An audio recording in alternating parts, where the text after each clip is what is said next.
আমানতের খেয়ানত। এমপি হইলে আরেকবার হইব, মন্ত্রী হইলে আরেকবার হইব, চেয়ারম্যান হইলে আরেকবার হইব। তুমি তোমার বাহার নাম বদলাইয়া ভোট দেওয়ার জন্য তোমার কে দিছে অধিকার? ঠিক কিনা বলো?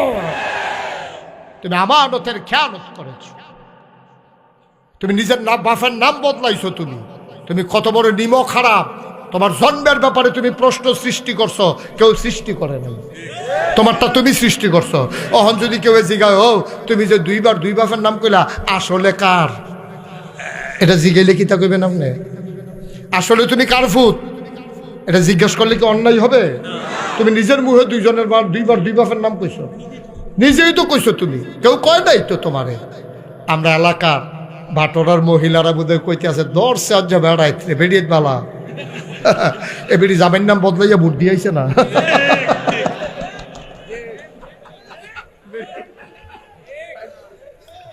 এবারে জামাইয়ের নাম বদলাইয়া ভোট দিয়েছে না। কুদ্দুচার বউ রৈশ্বর বউ কয়ে ভোট দিয়া পড়ছে। বউ হইল কুদ্দুচার, কই আইছে রৈশ্বর বউ। আম্মা তুমি আর কুদ্দুসের ঘর গেছো কি হত্যা? তুমি রৈশ্বর গড়ে না যাইবা। তুমি তো কুদ্দুসের বউ আর নাই। তুমি সাক্ষী রেখা রশিদ রে স্বামী স্বীকার করে আসছো ভোট কেন্দ্রে। তোমার 7 জন সাক্ষী আছে। তুমি যে কইছো স্বামীর নাম রশিদ, তাইলে কুদ্দুস থেকে তুমি আলাদা। তুমি অহন রশিদের স্ত্রী। তুমি রশিদের ঘর যাও, কুদ্দুসের ঘর আর যাইও না। ঠিক কিনা? কয়টা না? কয়টা গেল?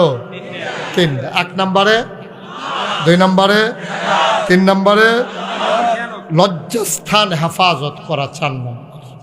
অর্থাৎ নিজের পুরুষত্বকে ঠিক রাখা, মহিলার নিজেদের ইজ্জত রক্ষা করা।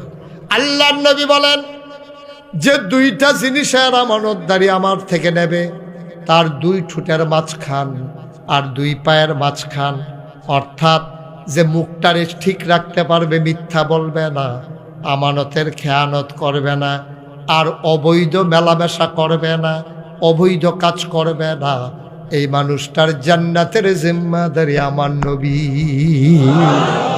আবার এখানে তো আলাদা পাইলেনি, এখানে গেল 4 নাম্বার। কয়টা না? আমরা মুখস্থ করে ফেলবো ইনশাল্লাহ। 1 নম্বরে, 2 নম্বরে, 3 নম্বরে, 4 নম্বরে লজ্জাস্থানের হেফাজত। 5 নম্বর, পেটে হারাম, পেটকে হারাম মুক্ত রাখা, হারাম থেকে হালাল, হারাম মুক্ত রাখা, হারাম থেকে মুক্ত রাখা পেটকে, মানে হারাম যেন পেটে না। হালাল খাবার খাবেন, হারাম খাবার খাবেন না। আবার বলেন, কুত্তার গুস্ত হালাল না হারাম? শুয়োরের গুস্ত হালাল না হারাম?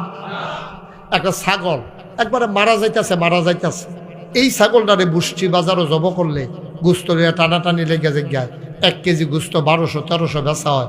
ঠিক এই ছাগলটার লগে 2টা কুত্তা কি মোটা ফুনফুন্না ফাঁসা লই আটতে পারে না, এইরকম আটতে আছে, কেউ ফিরেও চায় না। ঠিক কিনা কম? কারণ কুকুরের গুস্ত খাওয়া, ছাগলের গুস্ত খাওয়া, ছাগলের গুস্ত খাওয়া হালাল বইলা 1200 টাকা কেজি বিক্রি হয়। কুকুরের গুস্ত হারাম বইলা কোনোদিন কেউ কুকুর জব কইরা খায় নাই। এর চাইতে আরও একটা হারাম আছে, এটার নাম হলো সুদ। সুদ কি আর শুকর? আপনি শুকর খাইলেও খাইতেন পারবেন, কিন্তু যদি আপনি বিপদও পড়েন, কিন্তু সুদ আপনি ফ্যাট মাটিত লাগাইয়া থাকুন যাব, সুদ খাওয়া যাবে না। সুদের 70টা গোনা, সর্বনিম্ন গোনারা যেই মায় ফেডো ধরছে, যেই মায় বুকের দুধ খাওয়াইছে, এই মার লগে না, এই মার সাথে কি করা কথা না, কি করা? তো মার লগে জিনা কইরা আপনি সুদের 70 নাম্বার গোনা, এরপর 69টা আরো শুরু না আরো বড় 68। এমনি আইতে 1 নম্বরে আল্লাহ নবীকে, 1 নম্বরে আল্লাহ এবং তার নবীর বিরুদ্ধে যুদ্ধ ঘোষণা করেন। আপনি কি করছেন? আপনি হাসতে হাসতে সুদে টেহা লাগান, হাসতে হাসতে সুদে টাকা আনেন আপনার ছেলে বিদেশ পাঠানোর জন্য। ছেলে বিদেশ পাঠানো কি আপনার উপরে ফরজ? আপনি কেন এই সুদ খাইলেন? সুদ খাওয়া 70টা কবিরা করে, সর্বনিম্ন গোনাটা মাল লগে জিনা করো। আমি যদি এখন 1 কোটি টাকা আমার গাড়িতে করে না, চেয়ারম্যান সাহেবকে বলি, চেয়ারম্যান আপনার না চেয়ারম্যান বারবার যে কইতেছি ফরেনি ফাউলা, হ্যাঁ, এই যে চেয়ারম্যান সাহেব, আমি যদি আইয়া কই যে চেয়ারম্যান সাহেব আমার গাড়িতে 1 কোটি টাকা আছে, এটা একটা উদাহরণ চাইও, তোমরা নিয়ে আমার গাড়ির সামনে দেখে রইলাম। 1 কোটি টাকা আমকো গাড়ি চাবি। একটা উদাহরণ, আমি যদি কই চেয়ারম্যান সাহেব আমার গাড়িতে 1 কোটি টাকা আছে, আপনি ঘোষণা দেন যেই লোক মায়ের সাথে জিনা করতে পারবে আমি তাকে 1 কোটি টাকা দিয়ে দেব। উনি সারাদিন ঘুরা টুইরা আইয়া সেটা কইবে হুজুর নাই নাই। 1 কোটি টাকা নিয়েও কেউ তার মায়ের সাথে জেনা করতে রাজি হয় না। সত্যি কথা তো সত্য, কথা তো সত্য। 1 কোটি টাকা নিয়েও তুমি মায়ের সাথে জেনা করতে রাজি হবা না, কিন্তু তুমি হাসতে হাসতে তুমি সুদে টাকা লাগাও। কিয়ামতের ময়দানে বিপদের সময় তুমি ডাক দিবা আম্মা আম্মা আম্মা, তোমার মা ফিরেও তাকাবে না। তুমি বারবার বলবা আম্মা আম্মা আম্মা, একটা গুনার জন্য আটকে গেছি গো আম্মা, একটা সওয়াব হইলেই পার পেয়ে যাব। আম্মা তুমি একটা ব্যবস্থা করে দাও, আমারে চিনো নাই আম্মা, আমার জন্য তোমার কলজার ভিতরে কত বড় মায়া গো আম্মা। আমি বাসায় আসতে একটু দেরি হইলে তুমি অস্থির হয়ে যাও, তুমি পাগল হয়ে যাও, আমি হারাই গেলাম নাকি কোনো বিপদ হয়ে গেল। আমার আম্মা তোমার মনে নাই গো আম্মা, ছোটবেলা একবার আমি হারাই গেছিলাম, ওরা এলাকায় মাইকিং করছে, তুমি আমারে পাওয়ার পরে সারা রাত তুমি আর আমারে বুক থেকে ছাড়ো নাই, পরের দিন স্কুলেও যাইতে দাও নাই। তুমি আমার আম্মা, ও আম্মা আম্মা, আজকের এই বিপদের দিনে গো তুমি আমারে মাত্র একটা সওয়াব দাও। মা ফিরে বলবে কে তোমার আম্মা? আম্মা আমার চিনো না, আমি তো তোমারে ঠিক ঠিক চিনছি। কয় তুমি আমার ছেলে না? আম্মা তুমি ভুলে গেছো।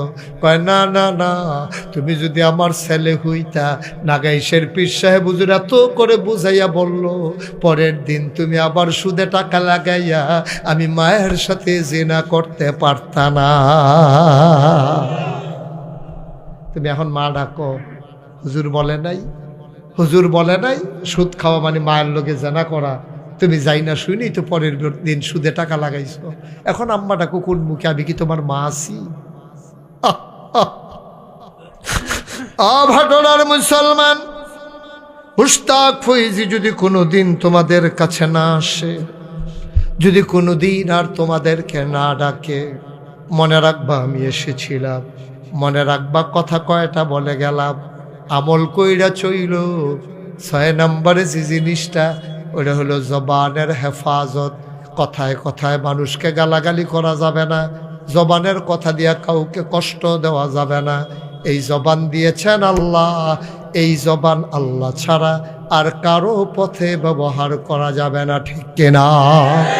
এই জবান দিয়ে যদি স্লোগান দিতে হয়, স্লোগান হবে আমার আল্লাহর পক্ষে, ঠিক কিনা? জবান দিয়ে যদি স্লোগান দিতে হয়, কোনো নেতার নামে স্লোগান হবে না, কোনো মানুষের নামে, কোনো পীরের নামে না, স্লোগান হবে আমার আল্লাহর নামে, নাইলে নবীর নামে, ঠিক কিনা?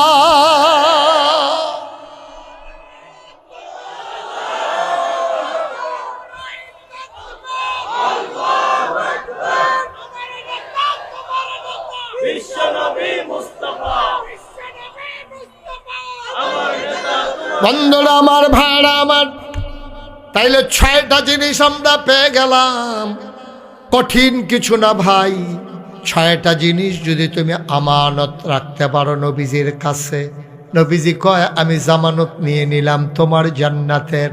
ও ভাটনার মানুষ, জাহান্নামে গিয়া থাকতে পারবা না। কারেন্ট চলে গেছে, মোম খুঁজতেছো ধরানোর জন্য, হঠাৎ করে 1 ফোঁটা গোলামুম তোমার আঙ্গুলের উপরে পড়ে গেছে, তুমি ওমা বলে চিৎকার করে ফেলেছো। তুমি ওই মোমটারে সহ্য করতে পারো নাই। দুনিয়ার আগুনটারে জাল দিতে দিতে দিতে দিতে 70 গুণ বেশি উত্তাপ সৃষ্টি করা হয়েছে দুনিয়ার এই আগুনের মাঝে। ওই আগুন তোমার জন্য অপেক্ষা করতেছে। ভাই, ও ভাই, মুশতাক ফৈজি তোমাদের শত্রু না, এর চাইতে কাছের মানুষ তোমরা পাবা না। আমি তোমাদের মানুষ, তোমরা আমার মানুষ। অনুরোধ করে বলে যাই, এই 6টা জিনিস ঠিক রাখো। 1 নাম্বার,